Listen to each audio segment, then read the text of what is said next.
So today we're going to talk about getting lost in one of the scariest places in Alaska because there's nothing but woods and marsh and mosquitoes. And thank God it wasn't me. It was somebody else. So this was, let's say, what year was this? 2012. 12. Okay. I had just left for Japan. You were leaving, right? I thought I was leaving, Okay.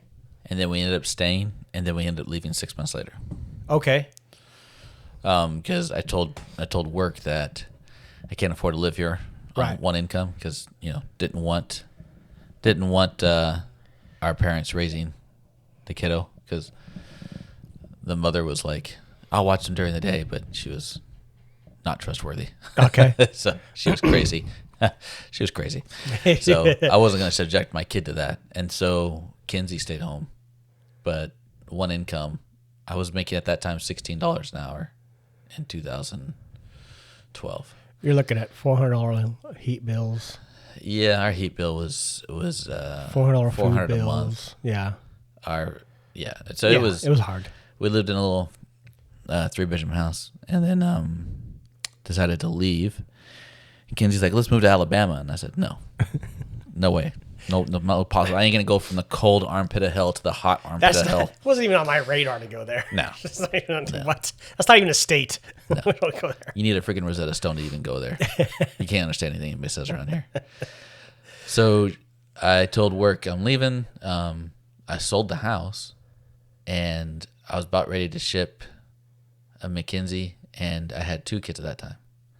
Christian was just a baby, just born. Yeah. And then work, the owner called back and said, give him a raise and see if he'll stay. So they went from $16 an hour to $20 an hour. And I loved that job, Yeah. right? You did. That's right. And the owner was great. And so I took it. I was like, oh, $20. Yeah, we'll do that. And so we went and got a crappy little apartment on a 6-month lease so we could buy another house. And the very first night in the apartment, all of our crap's in boxes. This place smells like horse piss because it's one of those apartments you can have dogs because we had a dog. And it just reeked. It was nasty. It was old. Fairbanks is old. It was like old barracks that they converted from the 40s. There's no remodeling or upgrades of any kind ever done. Trying to find somebody who knows which end of a screwdriver to use is a chore. They all work for the government. And they're not doing any extra work.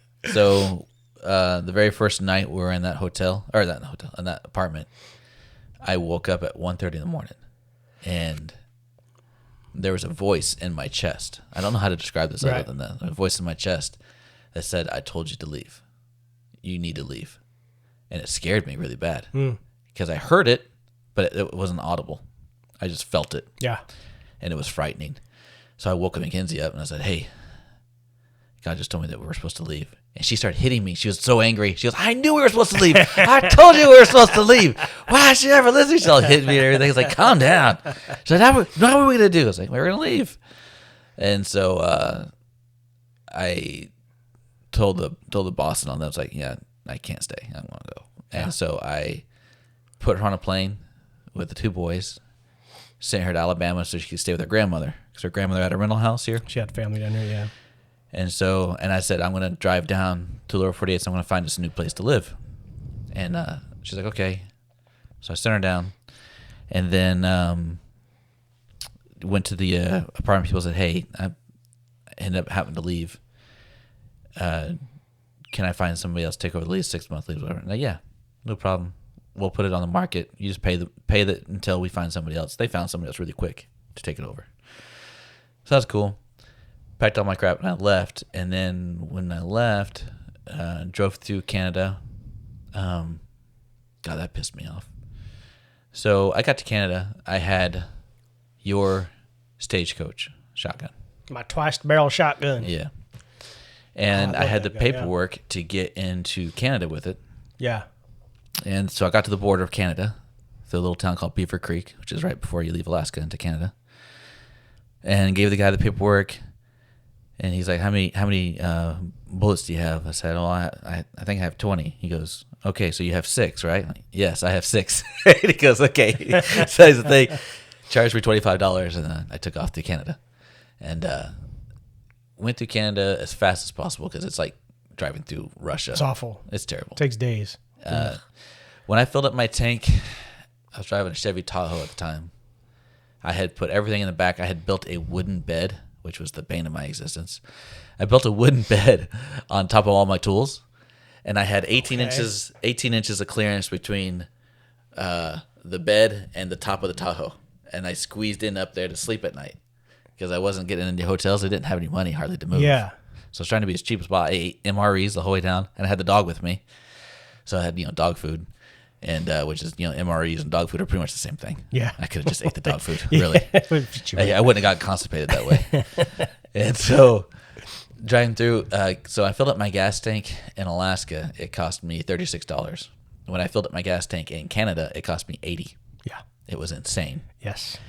And if you don't know this about Canadians, when you're like the western half of Canada is called the Yukon, and it's like where all the cold and nature people live, and they will rob you blind. They are miserable They are humans. super sweet to your face, Yep. and then they'll steal everything They are behind your back. absolute So garbage. if you have a trailer and you park at a hotel, you wake up the next morning and the trailer's either gone or empty. That's it. 100%. They steal people's motorcycles, ATVs, anything they get their hands on. They're like freaking gypsies, and really nice, but then they'll just rob you blind. So I got through there as quickly as possible. Of course, speed limit's really slow there, and dropped down to Montana. So when I got to the border of Montana, they asked me for my paperwork, and I gave them all, and they said, have any firearms? I was like, yeah, I got the shotgun here, and I gave them the paperwork that I used to get into Canada. And the guy goes, this isn't paperwork to get it back into the country. I said, what do you mean? He goes, I don't know where this gun came from. It's like, I just showed you where it came from. It's like, I have an Alaska state driver's license, and the paperwork has all my information on it, my personal information, even my social security number. And I have my social security number with me.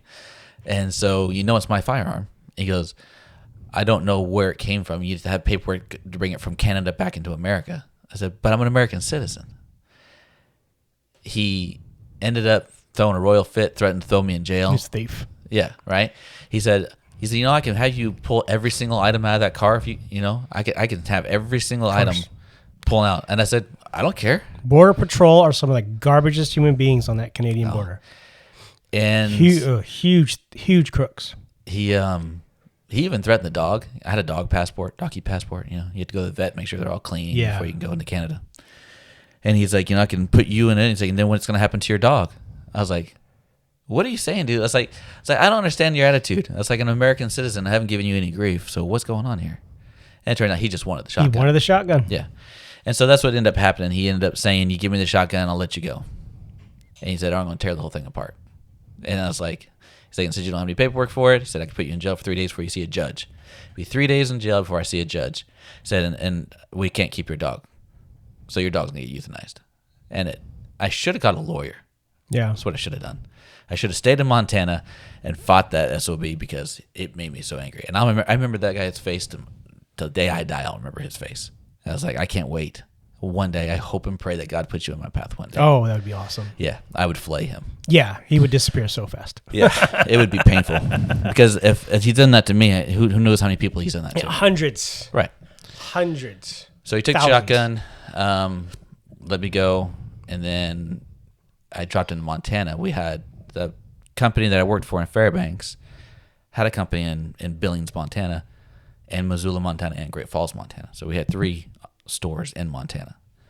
And so my wife's brother lives in Billings, Montana. So I was like, man, that'd be kind of cool. It's like work at the same company. So I drove in there and went through a little town called Belt, which was weird. Belt, Montana. It's a strange little ghost town. It's not a ghost town, but there was like nobody there. But it's like an active town. And never heard of Belt. It bowls down to the bottom. It's weird. It was a creepy. Just like a weird trucker town. route, maybe? No, it's like a tourist place, I think. It's kind of like an old Western saloon town. I've never heard of that, yeah. But it's called Belt, Montana.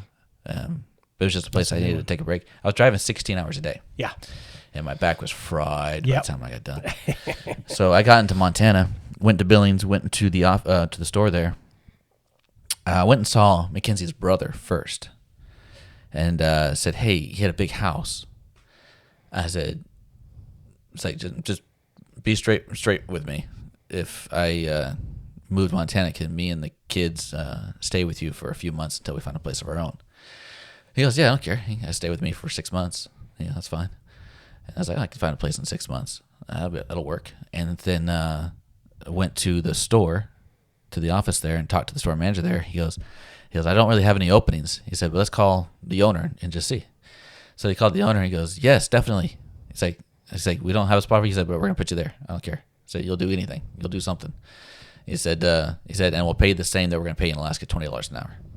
I was like, you gotta be kidding me. So I get a pay raise and get cheaper living. What I thought was gonna be cheaper living turned out not to be. No, it's not. Yeah. Yeah. So I was like, sweet, that works out. I was like, I don't tell my wife. I was like, I'm gonna go. I said I had to go to Alabama and pick my wife and kids up, and then I'll come back. And he goes, yeah, that's no problem, no hurry. Take your time. And I was like, that's so sweet. So I went back and got into the Tahoe, and like petting the dog. I was like celebrating. I'm like, yes, this is gonna work out great. And in my chest, that same voice, it said, no, you keep driving. And I like literally started crying. Yes, like tears are coming down. Like, you got to be kidding me. Montana to Alabama, no. Well, see, Alabama was still not in the picture. I was like, there's no way. I'm not going to Alabama. There ain't no way. And so, I drove down. I went to Wyoming. I went to a couple states. Stopped at a couple places to see about work. Same type of wholesale sales kind of thing. And one seemed like it was legit, but I didn't like the guy. The guy creeped me out, the owner, and just something didn't feel right. It was just a job. It was the same kind of thing. Okay. Different. It wasn't the same company. It was competition. Yeah. Okay. Competition to what we were, and I was like, it just didn't feel right. And so I jumped in the car and kept going. I found one other place, and it just wasn't a fit either. And then by then, I was like, God, I'm on the doorstep of Alabama. I was like, this is stupid. I might as well just bite the bullet. Yeah, Alaska, I'm moving to Alabama. So bad. Got into Birmingham. But on my 5th day at 10 p.m., I made it to Alabama from Alaska. And that was just a fast trek. That's very fast. I never drove over 65 because I had so much weight in that Tahoe. Oh, yeah. And I had old tires on there. Didn't have good tires. And it wasn't really running all that great either. It was kind of a risk just driving that thing. It lasted a few more years after that, though. Yeah, drove into Birmingham and then here the next day. And I've been here since. But that's I remember when you told me you had moved there because I was I was like, huh? Yeah. What are you talking about? We don't. It's not even on the map. Mentally, yeah, I was like, yeah. When I got here though, there's a lot of hills here, and everything's green. Everything's green, so it's really pretty here, and it's called Alabama the Beautiful, So coming from Fairbanks, which is hideous, and 4 hours away from anything good, this was actually kind of like paradise. Like northern part is all waterfalls and other nice mountain areas too, and Smoky Mountains in Tennessee are not far from here. Yeah, Tennessee's right on the back of the yard. 3 hours. Yeah, you got the beach 8 hours away. Yeah, good fishing down there. Mm-hmm. Plenty of lakes. Lots of water here. I was surprised by how much water Alabama has. We There's just a lot tell of water. Everybody that it's completely racist so that people will stay away. Yeah, everybody here is mating with their siblings. Everybody's racist, and everybody's having inbred families everywhere. I have never seen so much inbreeding as I did in Montana. I think Alabama does not hold a candle to inbreeding as it does in freaking Montana. I figured like northern parts of Tennessee would be really bad, but I've never been there, so it could be. Yeah. There's probably parts of Virginia that are bad, but the entire state of Montana is terrible for inbreeding. It's like, do you people not leave? It's like, seriously, there's a whole world out there. But but I mean, I worked in Montana for 2 years, at one point in time in my life, so it was miserable. Hated it. So that was 2013 is when I got down here. Yeah. 2018, I think, is when I went back to that company in Missoula, Montana. I called them. They said, 17 is when I got back. Is that what it was, 17? So 18, I think, is right, yeah. Yeah, they said, 18. Outside sales, going to make tons of money, just need someone who's willing to drive the mountain pass. I'm like, I can drive a mountain pass, no big deal. 5-ton truck, no big deal. Yeah, it did not make money. I left that state $14,000 in debt. It was not good. It was not. It was a terrible. It's terrible crazy time. that you can't go to Montana and make money these days. It's insane to me. Like It's just because rich people are buying it rich all have up. ruined everything. And stuff. Yeah. The trip you made before you left, it wasn't Eagles Pass. Yeah, it was. was- Granite Tours, White Eagle Bluff. Eagle Bluff. Yeah, White Eagle Bluff. Part of it is Granite Tours. So you remember Angel Rock? Yes. Angel Rock starts it. Angel Rock is Goes the into- closest part to where we were at. Goes into Granite Tours, and then Granite Tours runs into White Eagle Bluff, and it makes a giant full circle that takes a full 7 days to hike if you're going to do the whole thing. The whole trip. Yeah, because Angel Rock you can get through in an hour. Granite Tours is a few days, and then White Eagle Bluff's a few days. And so after the first time that I thought we were going to leave Alaska, It's right there, isn't it? because I knew we were supposed to leave. Yeah, that's Angel Rock's there. But White Eagle Bluff is where I got Oh, I didn't know. caught up into. So I did the last part of the tent. The last 3 days is White Eagle Bluff. Hang on real quick. Let me get it to where I'm at. I don't ever remember where my excuse us. It's right there. Okay. Yeah, but I knew in my gut God wanted us to leave Alaska. I was just fighting because I didn't really want to. But so the first time that we decided that we were going to leave, I said I wanted to do one more hike before I left Alaska for good. And this is before they offered to give me the raise to stay. And we're living in a house. But I said, I'm going to go do a day hike. I said, and this was funny. The whole purpose of me going out there, because it's a 3-day hike. It's 27 miles for White Eagle Bluff. Mm-hmm. And it's all through the mountains. I barely remember this. I've been there once or twice, maybe twice. Yeah, it's a fun hike. I've done it a few times. I've done all those hikes. I did a ton of hiking up there.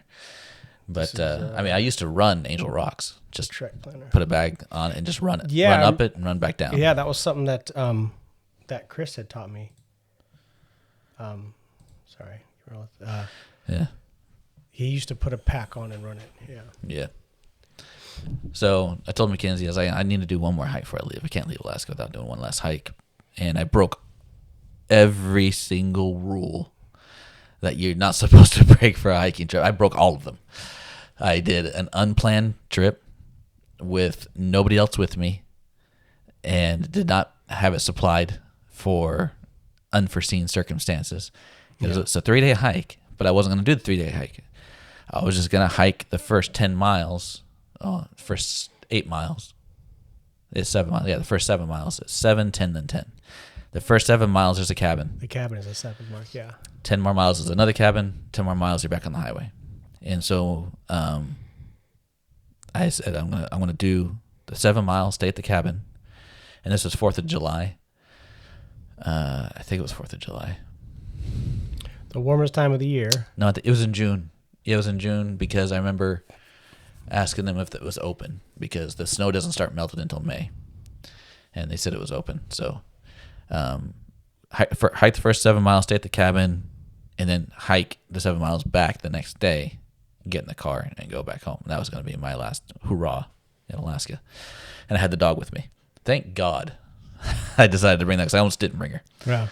But because I didn't want to leave Kinsey home alone with nothing, But I was like, yeah, it's just for a day. I'll bring the dog with me. That's the only time I've ever used that tent by myself, too.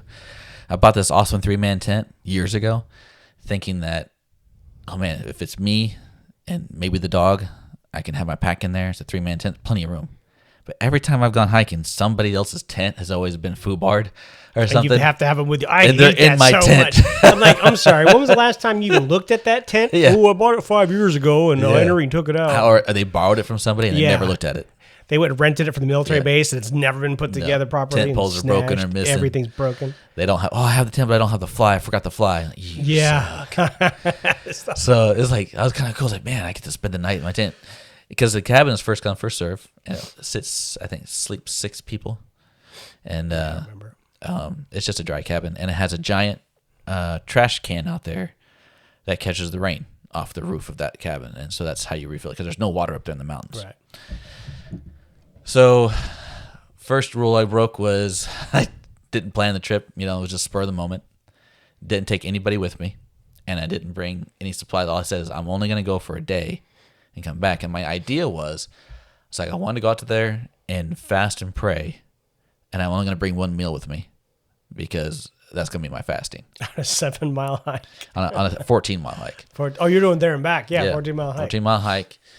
I was like, I'm going to fast and pray. I'm going to bring one. I brought one MRE with me, and I brought, dog food for the dog. And I was like, and when I get to the cabin, if there's all kinds of places to go explore around there. It's kind of like Jesus going out to the wasteland to go pray. That was my idea, right? That was the other thing I broke. Don't go do something that God doesn't call you to go do. That's for certain. And that's what I did. This whole thing, half my life, was all about me doing something I wanted to do, thinking I was going to do something cool, not being called or inspired by the Lord to go do it. So packed everything up. All I had was a camelback. I had my backpack with a tent, sleeping bag, camelback, one MRE. I brought a Bible with me. I bought a special Bible that was in a tin can. You open the can, the Bible is attached to it. It's like, oh, that's cool. I understand that. Yeah, it keeps us for backpackers. Yeah. It was keeps from getting banged up. I think it was the RSV Bible, and I had bought it and threw that in there, first aid kit, that kind of thing, and went off hiking. And then the first day, I told Kinsey, I was like, if you don't hear from me Tuesday, something went wrong. And so we have a family friend, who at that time, he's since passed away, but at that time, he ran OSHA in Anchorage. And so if he did a lot of search and rescue things, he had satellite phones, that whole thing. So he basically told me if I ever run into some trouble out in the wilderness, if somebody contacts and lets him know and tell him generally where I'm at, he can come find me, because I did a lot of backpacking up there. His name was Pat. He was such a cool guy. Avid hunter, that kind of thing. So I told Mackenzie, I was like, call Pat if you don't hear from me by Tuesday, because it's just a day hike there and back. You should hear from me by Tuesday, otherwise if something really bad happened, I got injured or something. So take off to go hiking and start early in the morning, parked the car there, took off, and at the miles are marked by wooden placards. It's a pretty easy trail. You can't miss the trail. Yeah. It's really worn down. Heavily traveled. Very popular place. Yeah. A lot of bear up there, caribou, a lot of things to see. And so went down the trail, and mile marker 7 is where you stop and you take a right and you go down to the first cabin. I got to mile marker 10. Realized that I missed 7, 8, and 9. I hiked an extra 3 miles and didn't even know it. You're still on a trail? Still on a trail. Still on the trail. I wonder if there's like a trail that just skips. I have no idea. No, it's just the placards were worn down and they were gone or something. So or I just missed them. You weren't noticing. Yeah, they probably were not prevalent, because I don't think anything out there was really heavily maintained. Yeah, they don't ever maintain that thing. Yeah. Nobody's worried about it. They know if the snow's cleared up because they fly a plane over it to go into Circle I'd Hot see a lot of Springs. places that have rocks piled up for markers for themselves and stuff. And over time they would do, but I don't know if that's, So I'm hiking, and it was freaking blazing hot. It's probably like 89 degrees up there. It was so hot. Yeah. Sweating like crazy. And get to mile marker 10, I'm like, oh, crap. I'm out of water. Like, I'm out of water. And it was so hot. And all I had was the camelback. So I only had 32 ounces of water with me, because it was only going to be a day hike. It was only going to be to the cabin. It didn't even dawn on me that the cabin's not guaranteed to have water. What if somebody... it could have been dried out that time of the year. Or it gets clogged by squirrels. Yeah. They build a little nest in there, and the water makes it in there. Yeah. So I never prepared for if something bad would happen. I just grabbed one camelback of water. And then I didn't pay attention to how far I was hiking. I saw mile marker 6, and the next one I saw it was 9. It wasn't 10, it was mile marker 9.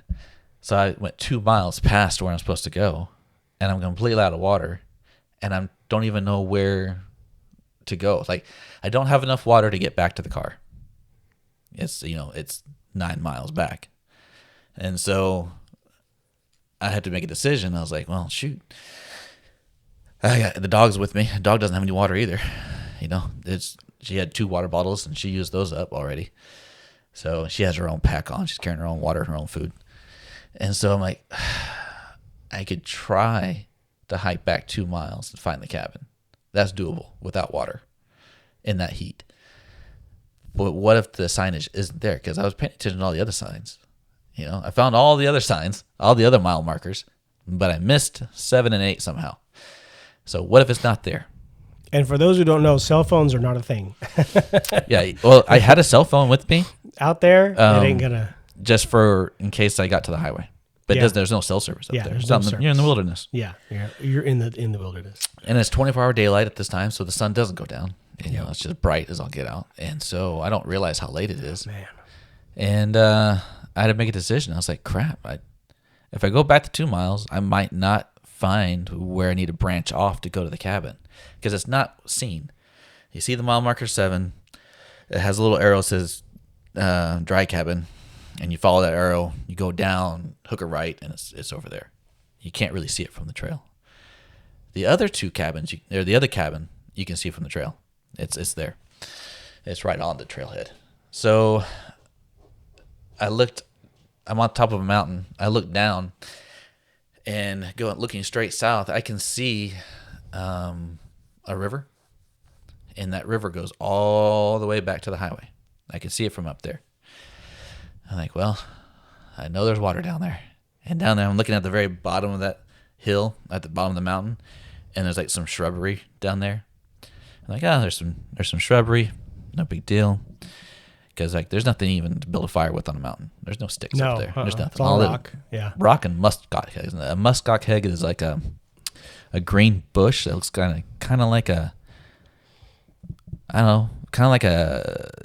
giant moss ball. It's like a big ball of moss, and when you step on it, it squishes. Yes, like 6-7 inches. You disappear in them things. Yeah, it feels like you're walking on sponges. Yeah, and it's very difficult to walk on it. Yeah. It wears you out. It's like way worse than walking on sand. So I'm like, okay, if I go down there, I know I can get water because I can see the river, and I have a water filter. I can pump water. But once I get down, I can't get back up. It's a mountain. It's not a high. It's so steep. It's like I'm sliding down. There's no getting back up. So I know I have to follow that river to get back to the highway. And I'm judging it. I was like, that's about 12 miles. But I have water the whole way. And then I realized I only got 1 day of food. Not even a full day. I got 1 meal. I got 1 meal with me. Because I'm supposed to be praying and fasting like some kind of spiritual warrior, right? That God never called me to do. So that's the decision I make. I was like, I'm not going to risk not being able to find the cabin. I know I'm not going to make it back 9 miles without water because I'm already super dehydrated.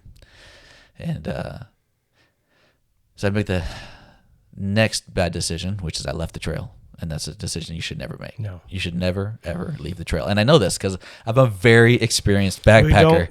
We don't play around. Again, I broke all the rules. It's kind of like, I think you got cocky. I think about when David saw Bathsheba. Yeah, and he makes all the wrong decisions. He just takes a second peek. Oh, you're done now, buddy. Yeah. You're done messed up. For some reason, sometimes you just make these stupidest decisions, and you don't know why. You don't mean to. It just happened. It was like a snowball effect. Literally half of my life. Half of your life. We'd be here all day. I guess we didn't learn too quick, did we? God never called me to go out to the wilderness to pray. I never had an inclination. It's just something I wanted to do to tout that I did it, I guess. I didn't bring a friend with me. I missed the mile marker, or it wasn't there, one or the other. And I'm leaving the trail now. Yeah. And so if I don't show up on Tuesday and they go to find me, they're not going to find me. No. That place is so large. They'd have to send in a team down the trails just finds you and hoping that a bear didn't get you or something. Yeah, I mean, if they had search dogs, maybe they might get a whiff, but that dog ain't going to go down that mountain. I'm the only idiot going down the mountain as me. I was going to say, as much marsh and then rock and all that, it'd be really difficult, yeah. So me and the dog find a way down, and I find a couple of nasty, mucky puddles on the way that I filter some water out, just enough to get a mouthful, because it was really gross water, and I wasn't sure if it was going to make me sick, even with the charcoal filter that I had. Yeah. I had a $200 water filter. It was a good filter from like Norway. It was a good one. I used to work at a sporting goods store in Alaska, so I had all the cool stuff. I had a great tent, all that just like titanium everything. Yeah, you did. You had titanium everything. I remember So that. I'm pumping water and I'm drinking a mouthful, and I get enough for the dog. The dog. So that's what scared me. I pumped it and put it into the bowl for the dog, and the dog said, like, "Nah, I'd rather die." The dog didn't drink it. No way. Didn't drink it. She's like, "Nope." It's like my dog who licks her butt will not drink He's this like, you bottle. took all the good stuff out. I need the malaria. Yeah. Give me the larva and the They're freaking malaria. I'll do the mosquitoes. That's when the mosquitoes started coming out. It was halfway down the mountain. Yeah. There's no mosquitoes at the top. It's Yeah, too they windy. can't fly that high up. And there's nothing for them to eat. There's no animals or anything Yeah, up there. there's no point in them being up there. So all the forest is down at the bottom of that. Well, I finally hit that little brush, that little tiny brush that I saw from at the top of the mountain. Yeah, it's like 12 feet high. You can't get through it. It is solid, just intertwined branches is what it is like. Is what it's Man, like. I'd like to know where you were. I can actually show you where I'm at on a map. Yeah. I can actually, if we look at the trail on Google Earth, I can show you the exact route I took. We might do that at the end of this just to kind of it put was it in freaking there. nuts. So this tangled web of wood, I don't even know what plant it is in Alaska. I don't know what the name of this tree is, but it's like a vine that's super thick and solid as a rock. And I had a little camping axe with me, a little Gerber handheld axe, and I'm just hacking away. I'm thirsty. I'm tired.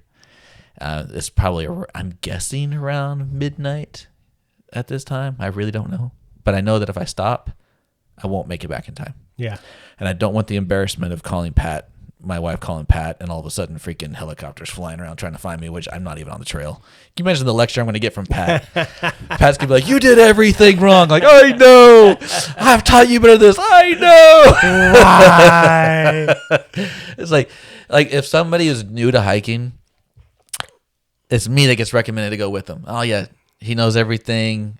He won't wear you out. He's super safe. I'm that guy. But when I'm by myself, I'm an idiot. It's just like, I think that's pretty common. yeah, I think it's a man thing, really. I mean, we're just like, I can do that. He's, yeah, sure. It's like, "Hey, will you lead this team up Everest?" Like, "No, we won't make it." "Hey, do you want to go to Everest?" "Yeah." Yeah. Hey, there's a trail up that way. Okay. Yeah, let's good. I got my backpack. Yeah, it was hacking through all that brush, and the mosquitoes were all over my dog's face. And so I had one can of bug dope with me, and I was spraying it all over me, and it's like making them more hungry or something. They're like, "Oh, a challenge me," because they just started swarming me. And I'm trying to spray it on the dog, but the dog's like, "No, get the freaking out! Stop spraying on my face," But I'm just wiping mosquitoes off of her face, just blood. I do 'cause not it's miss just that sucking. for nothing. Oh yeah, they're bad. They're so bad. They're so nasty. So finally I get tired, and so I'm halfway through that brush, and I can see the river on the other side of it. And it's a creek. It's not really a river. It's like a creek at this stage. And so I take my backpack off, and I throw it over the top of the trees. And as soon as my bag clears the top and lands on the other side, it's probably about 6 feet in front of me. The dog just springs and right through it. Like it's nothing, and leaves me in the freaking thick of it. And I'm like, "Oh, I'm all alone." The dog's all like, "Hey, I made it." And she's all lapping up water. Like I can hear her drinking water. I'm like, "You're drinking water, you stupid butt." I'm freaking over here, still hacking at trees, trying to get these things apart so I could get through them. I break through and I fall into the water, just face first, right in the water. So I'm all wet, which really didn't bother because it was so hot. Yeah. Even at midnight, it was so freaking hot. I drank as much water as I could and filled up my Camelback full of water again. And then I put the tent up, and I didn't bother with the fly because there was no rain coming. It was a clear, sunny day. So I put the tent up, and I crashed into the tent. Me and the dog just crashed in there, get away from the mosquitoes for a time. And I think I have no idea how long I slept for. This whole trip, I could not tell you what time of the day it was because I didn't have a clock. I didn't have a watch. Another mistake I made. Wow. Yeah, you need that to keep. I didn't bring a brain. compass. I didn't bring a watch. I was going to ask you about a compass, but I figured you would have said you had one. Yeah. So I didn't bring fire starter kit because there's no thing to burn up there. I just had a little camp stove kind of thing. But I was like, well, MREs, they're self-heating. I don't need a camp stove. So I didn't have the camp stove. I had no way of boiling water or killing a squirrel and cooking it. I had nothing to even start a fire, and I wasn't about to rub two sticks together. So, which I still haven't yet. I've never gotten that to I've work. never I'm not mastered good that. enough. Yeah. If I was desperate enough, I probably could, but there was nothing for me to eat. I had no way of even killing a squirrel. Yeah, there's no I had a wildlife. 44 Magnum with me. What am I going to do, shoot a squirrel? That whole tree falls down.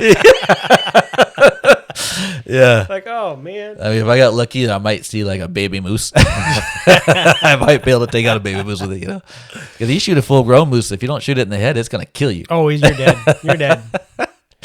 I mean, I'd rather shoot at a bear with a 44 than I would a moose. Yeah, I agree with that. Yeah, it's just something about it. The bear doesn't like the loud noises, and the moose just gets angry. I think the target might even be a little bit easier, just because the moose is just, yeah. Yeah, I mean, you probably wouldn't even feel it. There's so much mass on a moose. But slept in the tent, fell asleep. I was sleeping wet. Like, I didn't even pull the sleeping bag out. I was just so exhausted. Yeah. Because I've been hiking since the early morning. And I had no idea what time it was. And so I woke up, and I thought I heard animals crunching through the woods, but it didn't sound like a moose. It wasn't like knocking things over. It was kind of like... kind of like how a dog walks through the woods, kind of a thing. Because there's woods all around this freaking creek, and so it wakes me up. I'm like, yeah, if there's a bear out here, I'm gonna be awake for it. You know, I'm not gonna let it catch me unawares. And by then I'm awake, so I pack everything back up, and I decided to hike the river. So I take my shoes off, change my clothes. I had one pair of pants and underwear, and a shirt. Oh, you actually brought a change of clothes. Yeah, because it's common to get wet up there. Yeah, trying to cross the river. Mm-hmm. Not this river. It's actually a river at the beginning of the trail. Just the marsh and the wet land, period. I always bring extra socks. Yeah, I always do. And underwear, because you don't want to chafe. Yep. You don't want trench foot. That's right. And a little thing of Vaseline, because you always get like, I don't know what it's called, but you get like a rubbed raw right where your nutsack is. I've never really had to do that, but I've always had. Always happens to me. Yeah. It's called jungle rot. Yeah. Yeah, jungle crotch or jungle rot. So Vaseline is your friend. That's actually, Ben Gay is actually even better for it, but it burns like freaking fire. Oh, I never even done. Yeah. I've never done any of that. So Vaseline is preventative. So if you apply the Vaseline in between your legs, and this goes for men and women, if you apply it between your legs, you won't get that rash, but you have to reapply it like probably twice a day if you're hiking all day, depending on how much you sweat. But if you get the rash and it's hard to walk, it hurts so bad. You're walking bow-legged. Everything hurts. Yeah. Every time your pants touch, anytime, And Vaseline will help cool it, but it won't fix it. It'll give you some temporary. Ben Gay will fix that crap within hours. Oh, I didn't know that. But it'll feel like your balls are dipped into the pits of hell. Okay. Yeah, it's just like fire. And I don't know why, but it works. But anyways, changed clothes, and I took my shoes and socks off, and I hiked the river because there's freaking tundra on both sides. I ain't fighting that crap all the way back. Yeah. I'm hiking this freaking river, and that's where all the animals drink. So I'm like, I had the gun in my hand because there's gonna be a bear. Yep. Anywhere. I found some Arctic grayling swimming in the water. I miss catching those. I could not spear them suckers to save my life, dude. No, I tried. Really? I tried. I didn't have a straight stick, though. There's all those sticks No, all twisted and gnarly, Yeah. I was like, if a bear could do this, I could do this, And I was just tooling around for a couple hours while I was resting. I was like, because I was so exhausted. And I was like, I'm waiting to eat. I'm like, I'm not going to eat this meal until I can't go any further. Then I'll consume the calories, and then that'll get me to where I can get to the highway. That was my plan. I was like, save the food. I'm feeding the dog. She's eating her food. And she's having a good old time, man. She's chasing fish. She's chasing squirrels. She's acting like Act like a dog. Yeah, like a dog. Like she doesn't know that she's about to be stranded here by herself. You're about to be bear bait. She's like, I don't know what your problem is. I could find my way back anytime. I'm having fun. So we hiked this river, and I get to it gets to be where it's it's moving pretty quick. It starts to widening up. It starts getting a little too deep, but then there's more shoreline. So I'm able to get out of the river, put on my socks and my boots, and start walking alongside of it, and because there's more rocks and all that stuff. And I get to this point where that river runs right into the woods and disappears. It goes underground. Yep. And I've never seen a river do that. Wow. I've never heard of a river doing that. I have. Yeah. Yeah. That was a fun thing to learn on the spot. I'm sitting there looking at it, and I'm thinking I'm delirious because I'm super hungry. Yeah. And I'm like, I haven't had any calorie intake. I didn't even really eat before I left for the trip, because of the whole fasting and prayer thing. I was starving myself before I even left.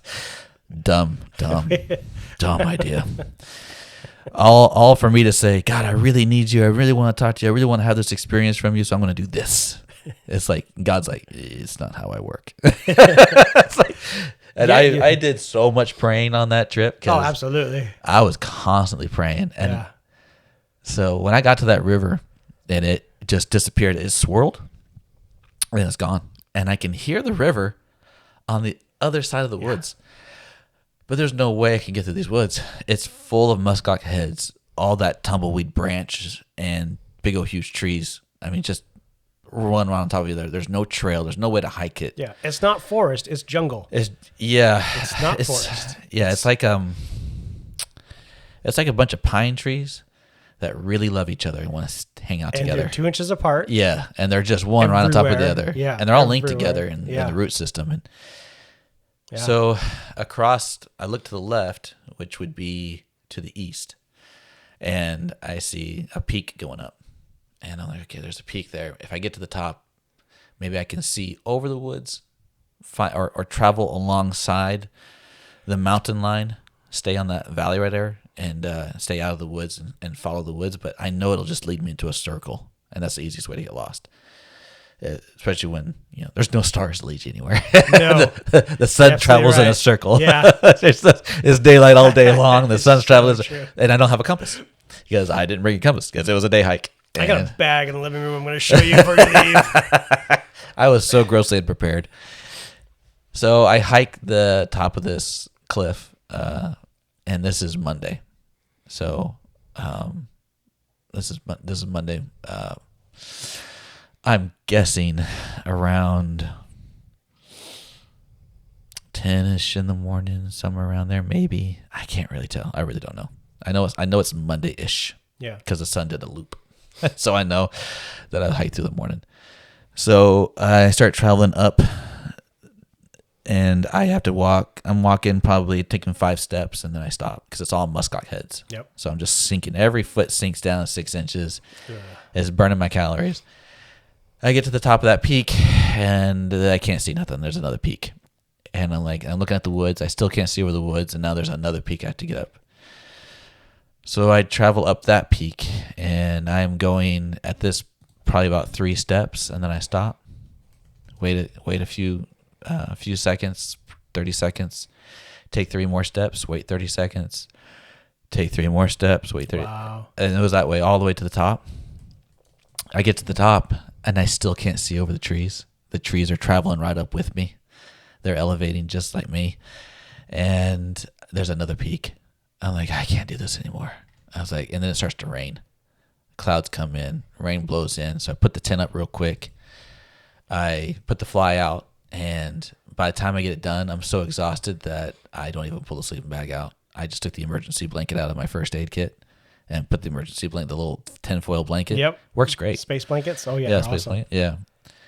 Put that on me and the dog and fell right to sleep. Woke up. I have no idea how long I was asleep for. But when I woke up, the rain had stopped. I said, okay, I have to have calories. I can't hike anymore. I can't go up anymore. So I pulled out the MRE.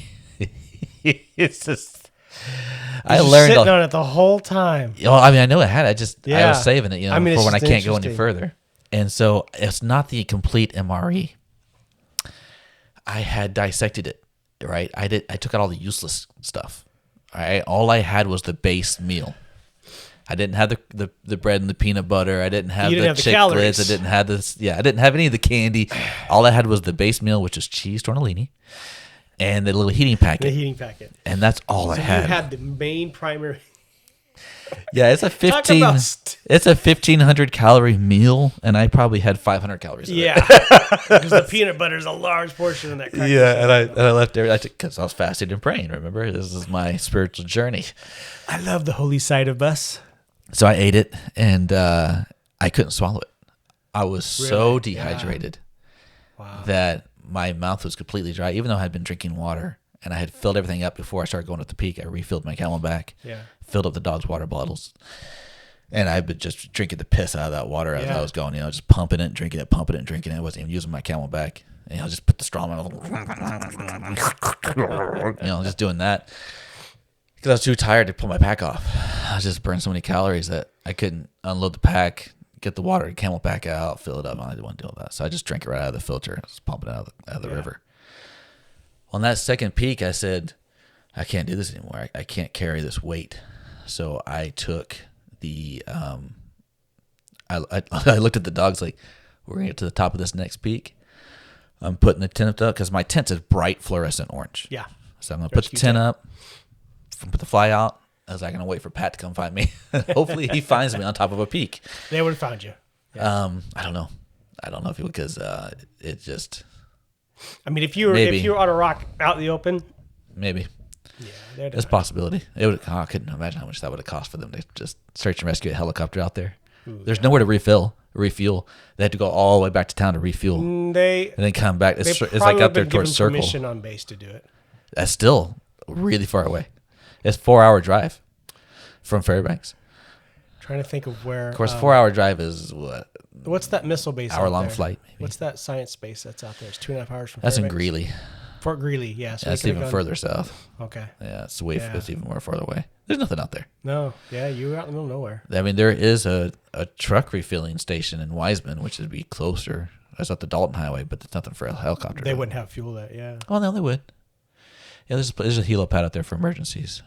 They helivac people out of the north. Either way, I was going to go up there, and I was just going to die there. And so I'm praying to God. I was like, you know, God, I know there's a couple of people in the Bible that you teleported. Yeah. I'm serious. I'm having a heart-to-heart with God. I'm like, yeah. I have nothing enough to eat. And the food that I did eat, I couldn't even eat the dog. I fed it to the dog because I couldn't swallow it. Yeah. I ate half that packet. And even while I was drinking water, I still couldn't swallow it. And I don't know why. It's from severe dehydration. You just can't eat it. You need salt. I needed salt, and I didn't have any salt. Your body will start locking up on you. If I would have ate some of that muskox head, some of that tundra, if I would have ate some of that, I probably would have been fine. But I think there's like some salty rocks out there. I could have licked some moss. But so I fed the other half to the dog, and she ate it like it was nothing. She loved it. And I was like, well, okay. I packed the tent up.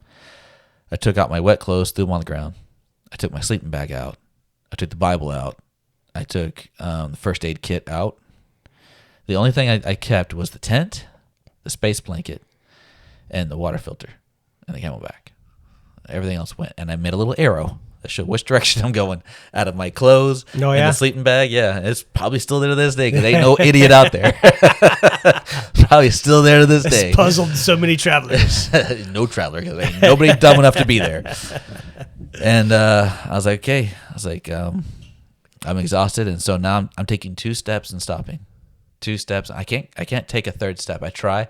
Like my brain, I'm like, just one more step, dude. Just come on. Nope. And I sit there. Interesting. And I'm probably waiting 2 or 3 minutes, and then I take 2 more steps. Wait 2 or 3 minutes. Take 2 more steps, and it was like that all the way to the top of that third peak. And I knew that I couldn't go no further. I was like, once I get to the top of that, I'm gonna have enough energy to put the tent, and I'm just gonna lay in there and die. You know, dog's gonna just run free, whatever it is.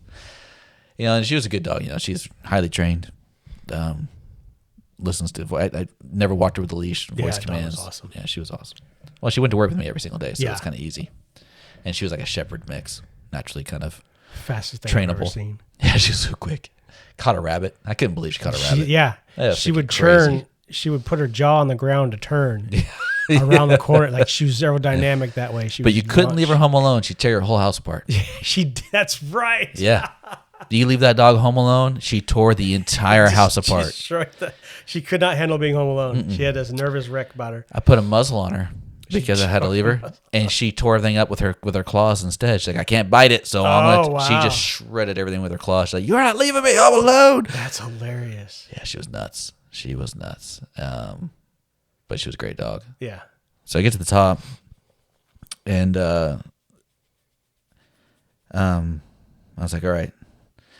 I did one final prayer. I was like, God, this is it. I can't go uphill anymore. I was like, I'm done. I was like, I'm at the top of this peak. I can see the woods. I can see everything I need to see. I can see the river on the other side, and I can see the highway. I'm like, I just can't do the drive. I can't hike anymore.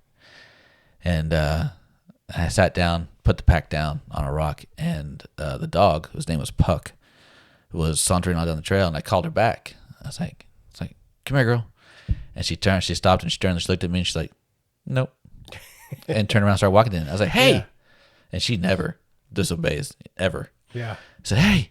And she stopped and looked at me and was like, come here. And she sat down. She's like, no.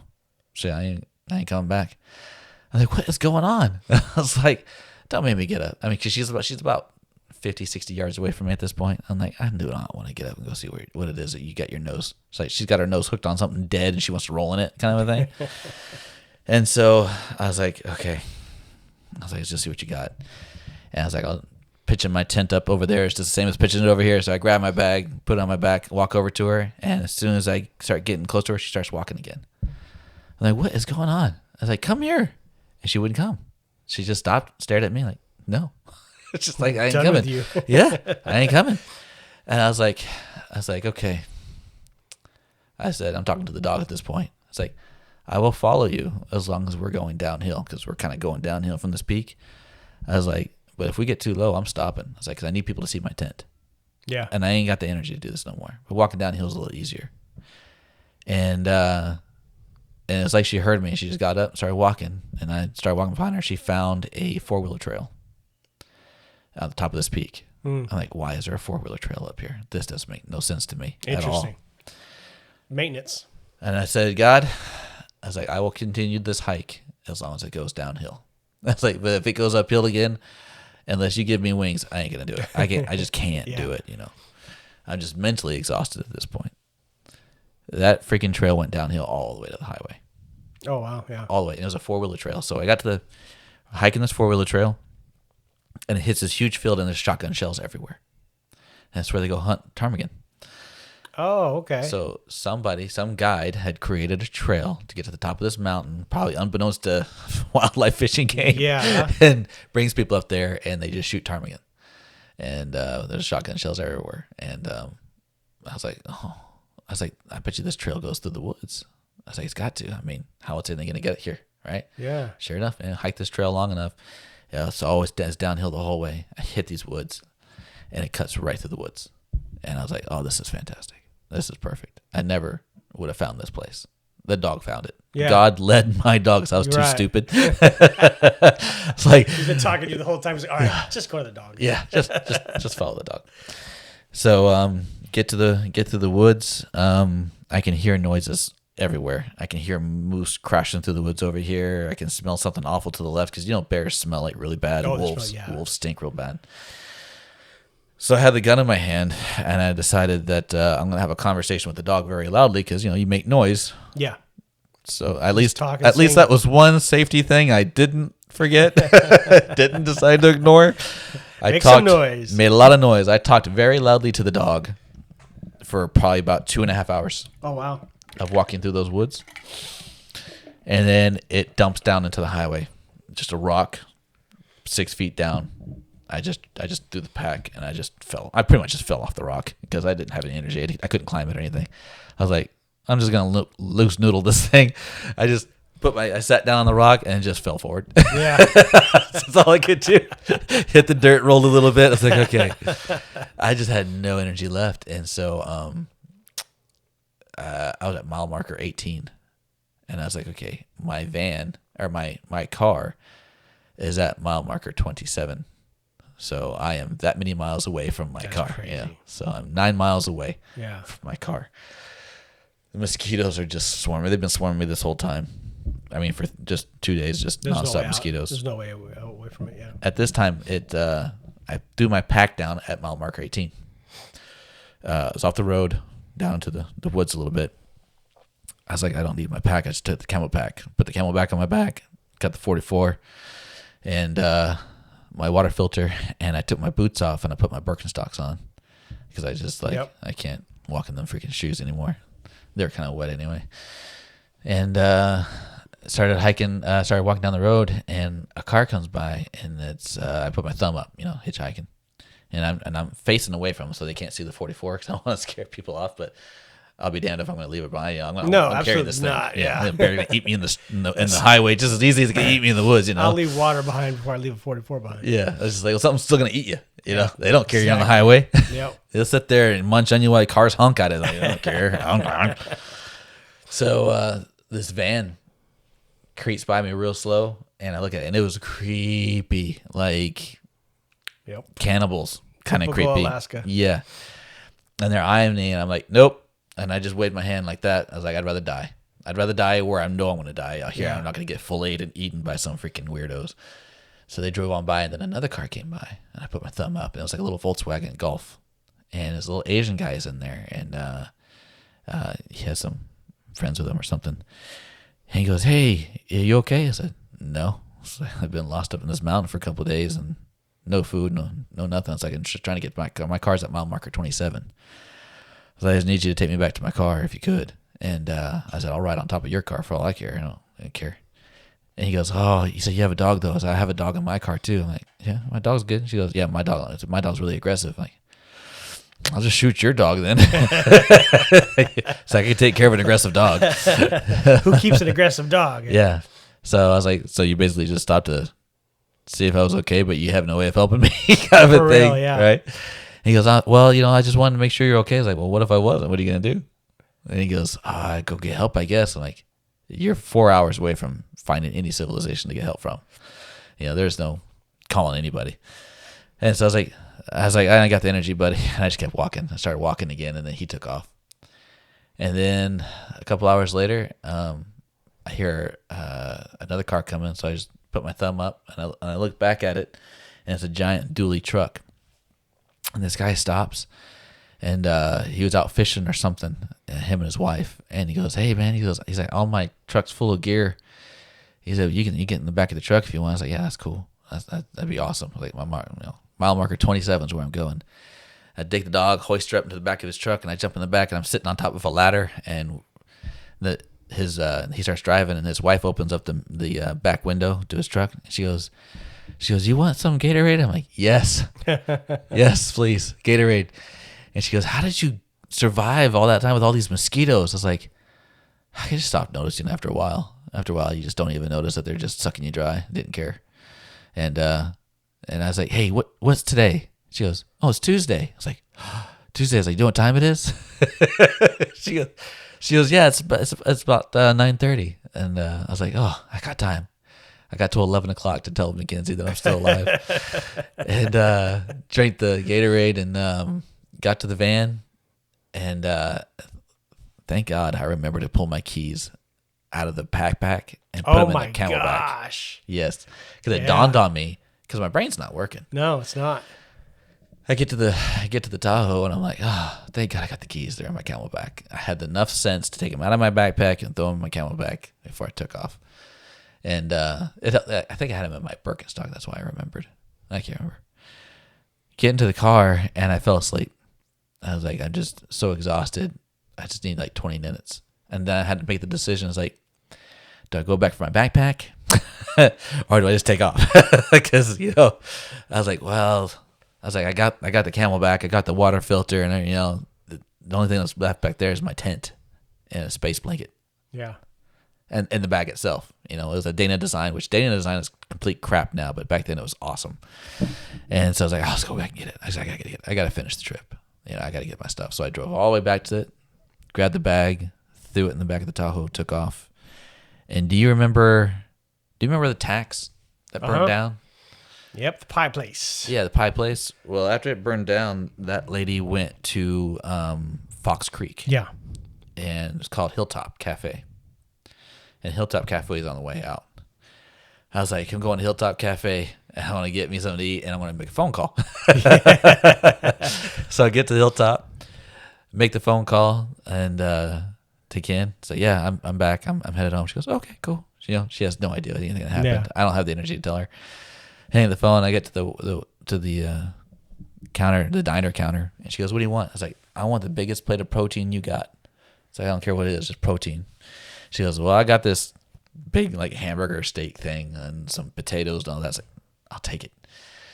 Ate it, and then I was like, I need another one to go. And she goes, man, you are hungry. I said, yeah, I'm super hungry. And she made another one, and I took it to the dog. Yeah. I was like, here you go, pup. And she just gobbled that thing up because she was sleeping in the back of the car and drove home. Told Kenzie all about it, and she goes, you're an idiot. I know. I'm an idiot. She goes, wait till I tell Pat. I was like, oh, don't tell Pat. I was like, don't tell Pat. So what did we learn? Oh, so that was, Yeah. I thought I was going to die up there. I really did. I Yeah. didn't think I was going to make it past that That third peak, I don't know. I remember praying to God afterwards, like saying, I get it. You didn't call me out to the wilderness. Yeah. I was doing it on my own volition, trying to get God to give me some kind of information that He'd already given me. He'd already given me the feeling that I needed to leave Alaska, and I was just fighting it. But and just to show that God kind of like has His own plan. My 4th day in Alabama, I got a job making $25 an hour. Really? Mm-hmm. Doing construction. Wow. Had all my tools. I became a punch and warranty guy for the house construction company, and they paid me $25 an hour. Wow. I had to supply my own tools and all that stuff, and I fixed all their problems that they had, but I knew how to do all that stuff. Yeah. Thank you, YouTube. He's like, do you know how to do drywall? Like, yeah, I know how to do drywall. Of course we do. So, do you know how to build a deck? Heck yeah, I can build a deck. Yeah. What's a circular saw? Well, I got 4 of them. What size do you need? So this is Angel Rocks Trailhead. This is an overview area. You get into this, it's bad. Yeah, it's real bad. I'm trying to find. So is there White Eagle Bluff? I can find. Yeah, let's do. You can probably put Granite Tours White Eagle Bluff. Oops. Close enough. If I learn how to type.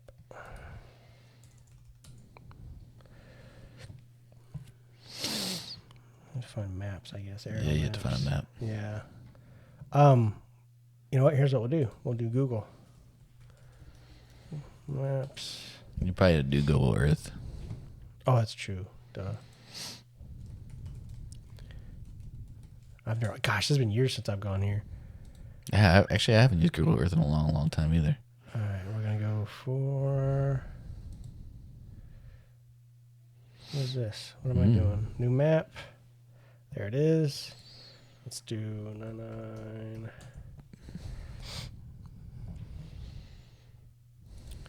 Okay. So you go north. And then when we're going to go, we'll just type it in from here. We'll do Granite Tours I guess. Or Eagle Rock.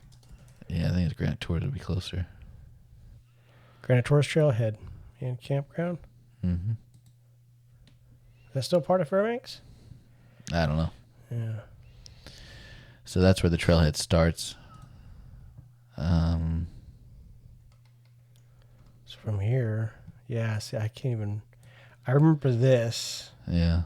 And I do remember parking down here or there. I can't remember. Trail goes up north from there, follows that river and keeps going up to the mountain.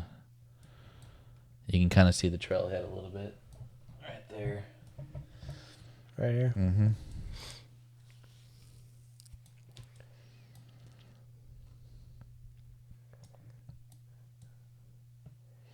And that's it. It's just trees and mosquitoes for days. Yeah, until you get to the mountains and you finally get out of the woods. Yeah. Which Here it is goes, Chena River. So there's the other end. That's where you end up. So you park usually one vehicle there, and then come down. and park the other vehicle there, Yeah. and you just do the loop. It's like up here. Yeah, so I went through. I came out. Oops. See, there's. There's the highway here. So when I came out on the river. Somewhere around here is where I came out. Mile marker 18, somewhere around here, and I stashed my bag and had to go back. It'd be cool if it was still there. I remember there was a train tracks. I thought, if I remember correctly, there were some train tracks there. That had that was on the other side. I can't quite remember though. Train that wasn't used anymore. What's that? Alaskan? Is that the Alaskan Highway? Yeah, or Chena Highway, I think. Chena Springs or Chena? It's Circle Highway. Chena Because it goes up to Circle Springs, I think. Yeah. I think it's Circle Highway. Mile. Let's see if I can look up markers. I don't know. Mile marker, would you say 18? Yeah. Nope, I can't. Google Maps might have that one. Yeah. Interesting. But this is, of course, this river That's a nasty river. You ain't crossing that river either. Yeah, that river's nasty. I'm just trying to see why this is all. Must be all rock. Yeah. Okay, it's up. It looks like they had a fire. Yeah, and it all burned. They might be. Yeah, they might be clearing all that. Yeah. To keep it under control. Oops, my mouse is reversed, and I keep forgetting. Why is it reversed? It's Apple. It's like, no, this is not an Apple mouse. I can't use you properly. And who knows how much has changed in the freaking 15 years I've been gone. That is nuts. I'm gonna have to find it. Now that I'm thinking about it, I'm gonna search Google Earth and see if I can find my exact spot where I dipped off the trail, because I know it was mile marker 9 that I dipped off. So and this is the Angle Rocks Trail. Let's see if they had a. They got 4 photos. It's a rock. What do you want? Yeah. That is what I was hiking through. It was something like that. It was just nasty. It's nothing but marsh. It's just gross. Yeah. Mosquitoes like everywhere. They all breed and so when I say I'm hiking up a peak, that's when I'm going up. Yeah. You know, there's 3 of those that I had to go up, and it was enough to kill me. What a day. Yeah, hiking with no trail is 3 times the work. I wonder. Oh, never mind. I'm sorry. I see all. I'm super smart. Oh yeah, there's. So Angel Rocks has that wooden deck board there. So Granite Tours has a little bit of that too. Yep, there's some of those for. That's how you get to the tundra. So I was hiking through all that crap without the deck board. It sucked. Yeah. I remember doing something similar to this when we were digging up mammoth bones. I think it was just because the site out there where we were at, they had those laid out everywhere for people to walk across. Then we'd go off these little marker areas, and they'd say, all right, you guys can dig here and keep whatever you pull out. And it was just the thing they'd let kids do. My friend's mother was a teacher, and she knew the scientist guy that had the site. So we got to pull up. I wish I still had them. They were really cool, big mammoth bones. They literally just have like 10 photos here of nothing. That's insane. Well, Angel Rocks is not very big. Yeah. Yeah.